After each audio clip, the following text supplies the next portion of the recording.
Olá, tudo bom? Hoje eu vou falar para você sobre psoríase, que é uma condição de saúde relacionada à sua pele. Eu vou falar mais o que ela é, quais são os sinais, os sintomas e como a alimentação pode ajudar ou pode piorar os sintomas de psoríase. Fica aí até o final que você não vai querer perder. Se você adora dica de nutrição, saúde de boa forma, você vai amar o canal. Então aproveita, se inscreve e lembra de ativar o sininho para receber as notificações. Eu tenho vídeo novo todos os dias, você vai amar com certeza. Aproveita também, dá um pulinho lá no Instagram, me segue por lá também, que tem outros vídeos, dicas, novidades.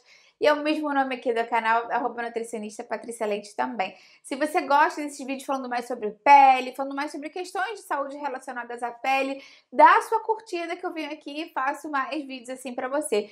Inclusive esse vídeo de psoríase foi um vídeo que foi pedido por algumas pessoas aqui no canal em outros vídeos meus que eu falo de alimentos bons pra pele, porque realmente a psoríase é uma questão de saúde relacionada com a pele, é uma doença autoimune. Algumas pessoas não sabem que ela é uma doença autoimune, então ela é deflagrada pelo próprio sistema imunológico do nosso corpo, que fica desregulado, fica exacerbado e começa a atacar as células da pele. Então, com esse ataque que o seu próprio sistema imunológico faz às células da sua pele, muitas pessoas começam a sentir a pele mais avermelhada, a pele às vezes fica mais alta, fica como se fosse com placas pelo corpo. Muitas pessoas relatam muitos problemas no couro cabeludo. O couro cabeludo normalmente é muito sensibilizado. E essas placas podem ser avermelhadas ou elas podem ser avermelhadas e esbranquiçadas. Muitas vezes elas podem coçar e por coçar as pessoas podem acabar ferindo. E acaba que dá uma sensação muito ruim, porque essas placas podem acontecer nos braços, nas pernas, na barriga, no rosto, no couro cabeludo, em qualquer parte do seu corpo e atrapalha não só na parte estética, na parte social, das pessoas ficarem olhando, né? Quem tem problema de pele sabe que muitas vezes as pessoas não entendem isso e olham e cochicham e fazem comentários desagradáveis, e isso atrapalha a autoestima da pessoa, mas principalmente também o desconforto, o mal-estar físico mesmo, porque tem pessoas que falam que essas lesões da psoríase podem fazer como se fossem dores de agulhada, assim, como se estivessem sentindo uma agulhada, podem dar coceira, pode sentir a pele esgarçando pelo ressecamento da pele. Então, realmente é muito desagradável para quem tem. E muitas pessoas querem saber mais sobre o que deflagra e o que pode, de repente, amenizar um pouco essas crises. Vamos falar mais sobre a alimentação e o papel que ela pode ter com isso. Então, claro que não vai, como ela é uma doença autoimune, né, a gente já falou sobre isso, não vai ter necessariamente um alimento que vá curar isso, porque está relacionado a uma regulação do seu sistema imunológico que está exacerbado. Existem vários tipos de doenças autoimunes que estão relacionadas a essa exacerbação do sistema imunológico. Vou te dar alguns exemplos aqui só para você se situar. O diabetes tipo 1 é um diabetes autoimune em que o corpo ataca as células do pâncreas e para de produzir insulina. O lúpus é uma doença autoimune. A tireoidite de Hashimoto é uma doença autoimune, que a pessoa fica com hipotireoidismo. Então, dependendo do tipo de regulação que o seu sistema imunológico tem, ele pode atacar algumas células do corpo.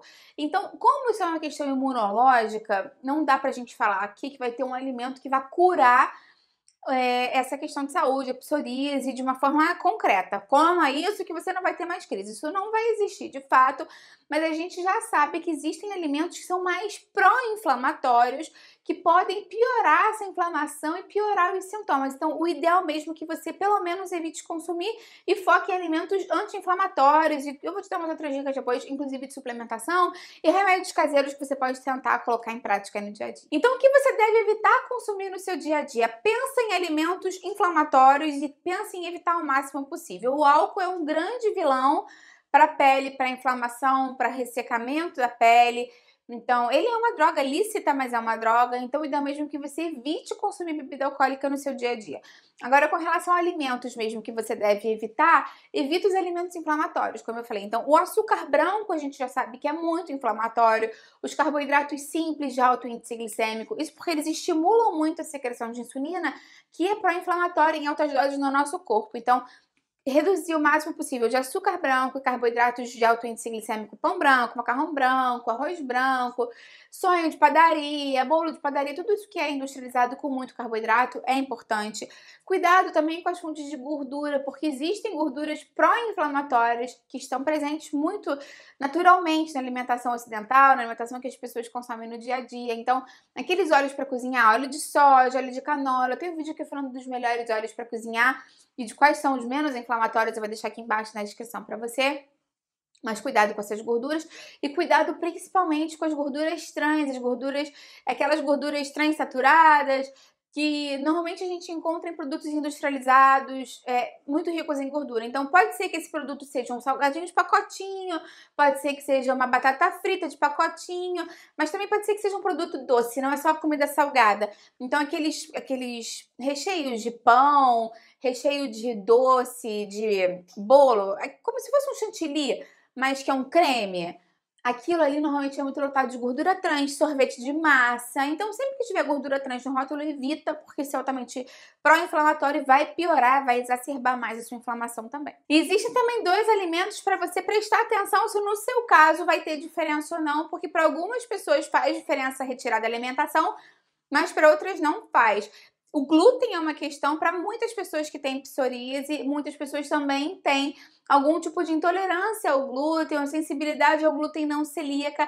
Lembra que a doença celíaca também é uma doença autoimune, né? Então, como a gente falou, as pessoas que têm problemas autoimunes podem ter mais do que um, às vezes, ou somente um. Então, sempre é uma questão a se considerar e você, de repente, pode verificar no seu caso, se retirando o glúten da alimentação, você sente melhoras nos sintomas da pele. Algumas pessoas também desenvolvem algum tipo de intolerância ao consumo do leite de vaca e nesse caso também é interessante que você verifique. Você pode fazer um teste de exclusão por, de repente, 14 dias, retira o glúten e aí depois você analisa e depois retira o leite. Se você retirar as 2 coisas juntas, você não vai conseguir saber o que deu efeito. E aí, de repente, pode ser mais um dado para você levar o seu médico ou seu nutricionista na consulta para falar que você já fez esse teste, se você sentiu melhor ou pior da sua pele. Se você não sabe onde normalmente pode estar encontrado o glúten, ele normalmente é encontrado de forma mais básica na farinha de trigo, porque o trigo é uma super fonte de glúten, mas também o centeio, a cevada. Então, normalmente, todos esses produtos à base de farinha de trigo, que é a farinha mais comum de se consumir no dia a dia, né, vão ser ricos em glúten. Então, você vai ter que retirá-los da alimentação também. Eu tenho um vídeo aqui falando mais, inclusive, sobre glúten, sobre intolerância à lactose. Vou deixar esses vídeos aqui embaixo na descrição para você, para te ajudar mais com isso também. Com relação ao que você deve consumir, o ideal mesmo é que você tente buscar fontes de alimentos saudáveis, naturais, alimentos vivos, né, de verdade, o mínimo de industrializado possível e preferencialmente alimentos ricos em gorduras saudáveis. Então, se você conseguir acrescentar mais na sua alimentação, gorduras monoinsaturadas e gorduras ômega 3, vai ser muito interessante, principalmente o ômega 3, porque o ômega 3 é um potente anti-inflamatório natural.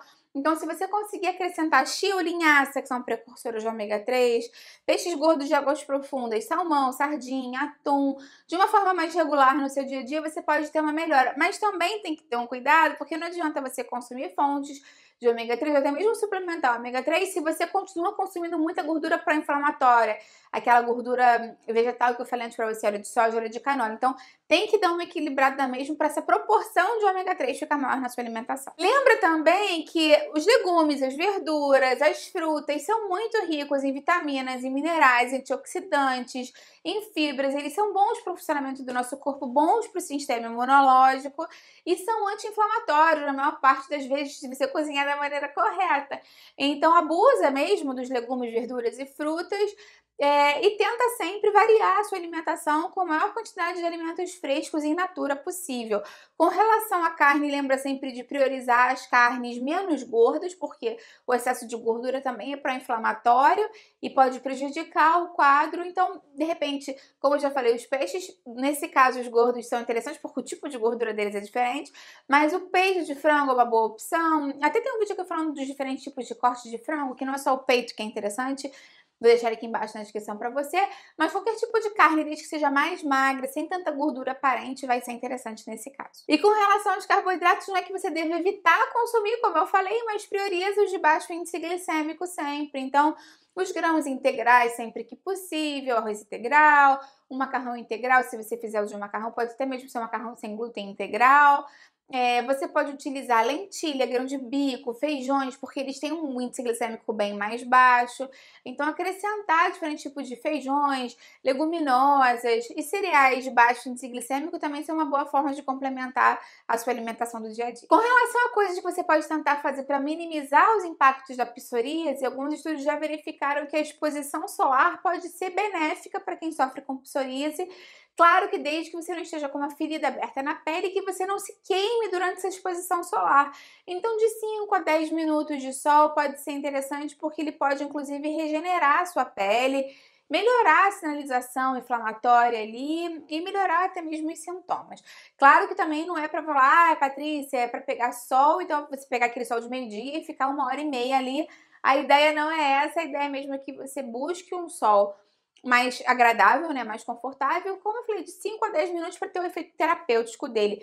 Não vale a pena você investir em câmera de bronzeamento, tem aquelas câmeras, né, eu falei câmera, tem aquelas câmeras de bronzeamento que as pessoas deitam ali, a radiação ali é super maléfica para a pele, inclusive pode causar problemas de saúde a médio e longo prazo, então não faça isso e nem use aqueles cremes autobronzeadores, porque não está relacionado com um bronzeado, sim com o estímulo mesmo da radiação, que pode ser benéfica em pequenas doses para sua pele. Além disso, a capsaicina, que é um componente natural presente nas pimentas de maneira mais ampla, pode diminuir a inflamação do nosso corpo. Como é uma doença inflamatória, né? Você consumir mais alimentos à base de pimenta ou até mesmo cremes à base de capsaicina pode ser interessante. Esses cremes, às vezes, você pode encontrar em farmácias especializadas, lojas de produtos naturais, mas lembra sempre que se você já tem uma condição de saúde como a psoríase, é importante que você sempre mostre para o seu dermatologista antes o creme que você está pensando em usar e veja se no seu caso ou não ele libera. Lembra que esse vídeo aqui é meramente informativo. Outro detalhe muito interessante com relação à alimentação é que você pode tentar acrescentar mais probióticos no seu dia a dia. O próprio iogurte natural, kefir,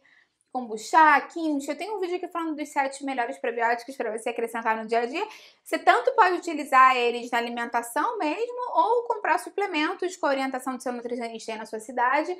Mas lembra que os probióticos, normalmente quando a gente pensa em probióticos, a gente pensa na saúde do intestino, né? Aí você deve estar pensando, o que a outra está falando de probiótico?